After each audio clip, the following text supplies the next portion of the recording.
একেবারেই যে একটা খবর শোনা যাচ্ছে যে জোট হলে নাকি ভাঙড়ের কিছু আইএসএফ নেতা তারা বিজেপি করবে, এমনটাই কিন্তু প্রকাশ্য তারা বলে বেড়াচ্ছে। কি বলবেন এই বিষয়ে, আপনি কতটা জানেন?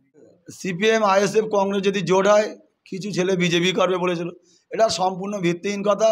কেন আবার একটা কথা বলি, এই সিপিএম কংগ্রেস বিগত দিন কিছু কিছু কার্যকলাপ এনাদের যা কাজ করেছে তার জন্য সবাই তো সমান হয় না, কিছু কথা হয়তো বলতে পারে, তবে আমি বলবো এটা সম্পূর্ণ ভিত্তিহীন কথা। তো আইএসএফ যদি জোট না হয়, আইএসএফ ভাঙড়ে কতটা ভোট বা যাদবপুর লোকসভা কেন্দ্রে কতটা লিড দিতে পারবে? দেখো, আশা করছি আইএসএফ জিতবে, তার কারণ আইএসএফ মানুষের জন্য কাজ করে। আমরা জনগণের জনপ্রতিনিধি দিতে যাই, আমরা জনগণের জনপ্রতিনিধি দেওয়ার নাম করে যখন সিএ এনআরসি চালু হবে তখন কেউ বলবে আমি শুটিংয়ে ব্যস্ত ছিলাম, আমি অমুক জায়গায় ব্যস্ত ছিলাম, আমাদের সেই ধরনের প্রার্থী হবে না। আশা করব যাদবপুর কেন্দ্রে যিনি যেই দাঁড়াক আইএসএফ তরফ থেকে তিনি বিপুল ভোটে জয়ী হয়ে আমরা তাকে দিল্লি পাঠাবো। আইএসএফ যেখানে যা কাজ করছে সবাই বাধা দিচ্ছে, এবং তার একদিন আগে সওগাত মোল্লা এসে মিটিং করলো, পুলিশ প্রোটেকশন দিয়ে সওগাতকে মিটিং করাচ্ছে, আর আইএসএফ মিটিং করতে গেলে পুলিশের বাধা।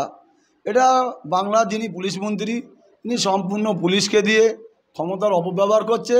আমি অবিলম্বে মুখ্যমন্ত্রীকে বলবো যে আগামী দিন আপনি জনগণের প্রতিনিধি না গুন্ডার প্রতিনিধি। আমি বাংলার মুখ্যমন্ত্রীকে প্রশ্ন ছড়িয়ে দিতে চাই যে ভাঙড়কে আগামী দিন মুড়ি মুড়কির মতন বোমা চালিয়েছে এই শাসক দল, মুড়ি মুড়কির মতন মানুষকে মেরেছে, গুলি চালিয়েছে এবং ইউক্রেন রাশিয়ার মতন যুদ্ধ লাগিয়েছে, বাংলার মুখ্যমন্ত্রী এত কেন নীরব? ভাঙড়ের বুকে কেন এখনও আসেনি? এই যে ভাঙড়ের 4-5টা লাশ পড়লো, এই যে তোমার সন্দেশখালিতে এত অঘটন ঘটলো, বাংলার মুখ্যমন্ত্রী কিসের মুখ্যমন্ত্রী তিনি? আমি তো বলবো যে বাংলার পুলিশ মন্ত্রী যিনি যে বলেছিল যে আমি মা মাটি মানুষের সরকার, এটা পুরো ভাঁওতাবাদী সরকার, এটা গুন্ডাগিরি সরকার, এটা কয়লাচোর সরকার, এটা বালিচোর সরকার, মানুষের লুটে পেটে দেওয়ার সরকার। এই সরকারকে আগামী দিন বয়কট করতে হবে আমাদের। আমরা সেই লক্ষ্যে আমরা ইন্ডিয়ান সেকুলার ফ্রন্ট আগিয়ে যাচ্ছি।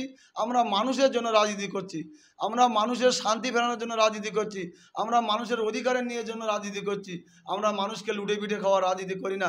তবে এই যে পুলিশ বাড়িতে ঢুকে মারছে, আমি তো বলবো সম্পূর্ণ বাংলার পুলিশ মন্ত্রী তিনি পুলিশকে দিয়ে গুন্ডাগিরি করাচ্ছে এই ভাঙড়ে। তবে আগামী দিন সজাগ হয়ে যাও, নইলে ভাঙড়ের মানুষ এর জবাব দেবে।